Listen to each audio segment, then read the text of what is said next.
Welcome to Mount Pilatus. On a clear day, this mountain delivers views of all the peaks near Lake Lucerne, a glimpse of the Eigermulch and Jungfrau near our hometown of Interlaken, and all the way to the Black Forest in Germany.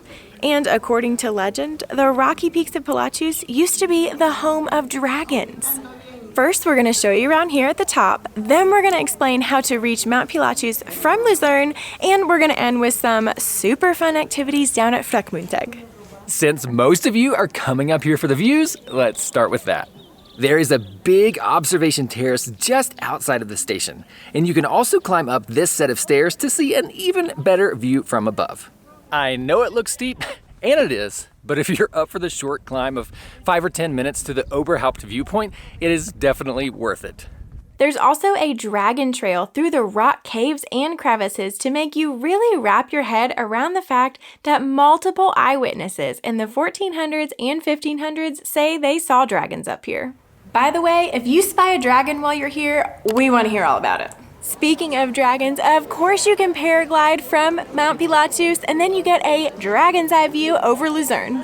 For even more views, take the flower trail, which starts right in front of the hotel. This easy gravel path takes you past protected alpine flowers to the Tomlishorn, which is the highest point on Pilatus. And of course, there are stunning views along the entire 40-minute walk. So far along the trail, we've seen a ton of placards with pictures of flowers, but we haven't actually seen any flowers. To be fair, it's the middle of June and they had a really light snow this year. Maybe that's why. But regardless, it doesn't matter because the views from this trail are incredible.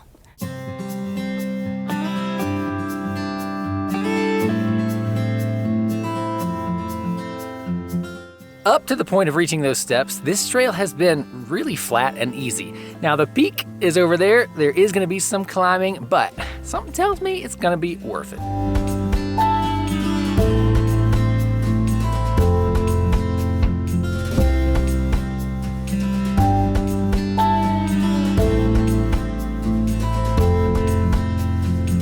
By the way, Pilatus is known for often being covered in clouds, which is very dragon-like and mysterious, but not so great for sightseeing.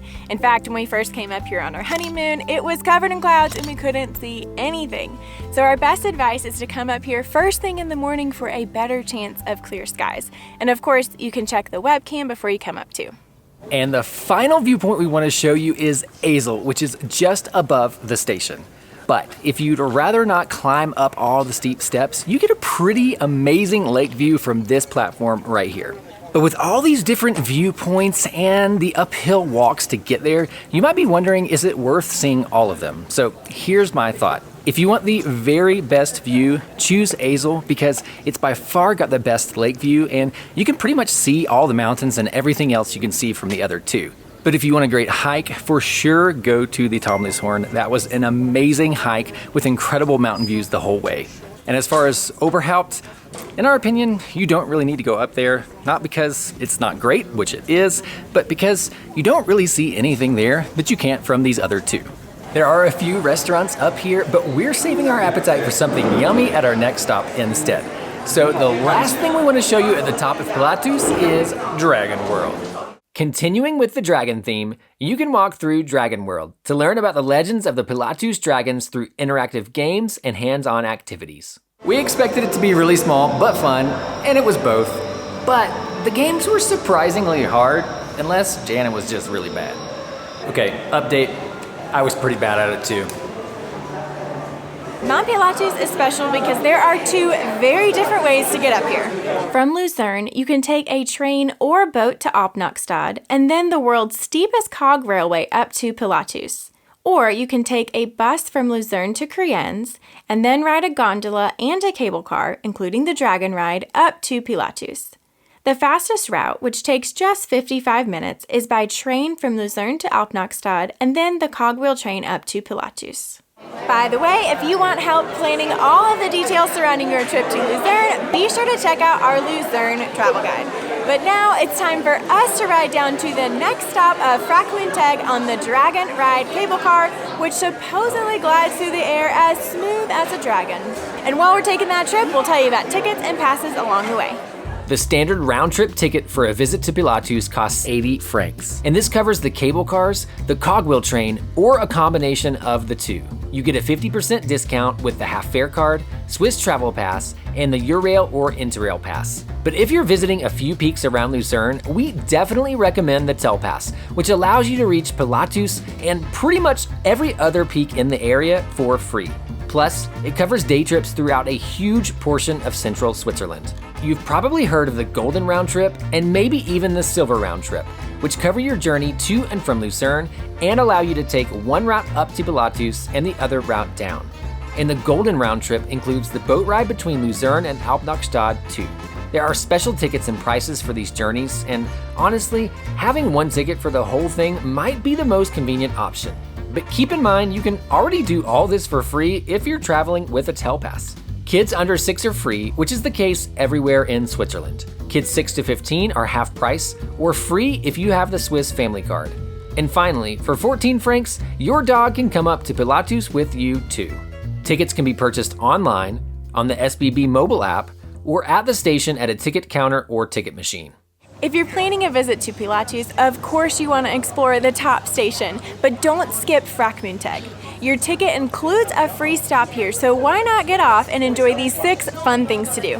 You might be thinking, oh, I've been on a mountain coaster before, so I can skip this one.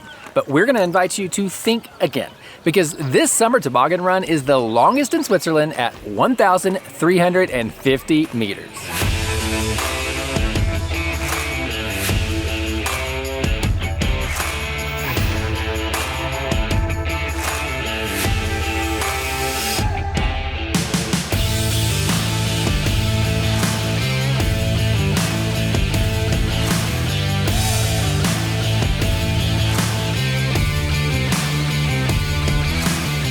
Okay, I've done a lot of these mountain coasters in Switzerland, and somehow I think this is the one I am always able to go fastest on.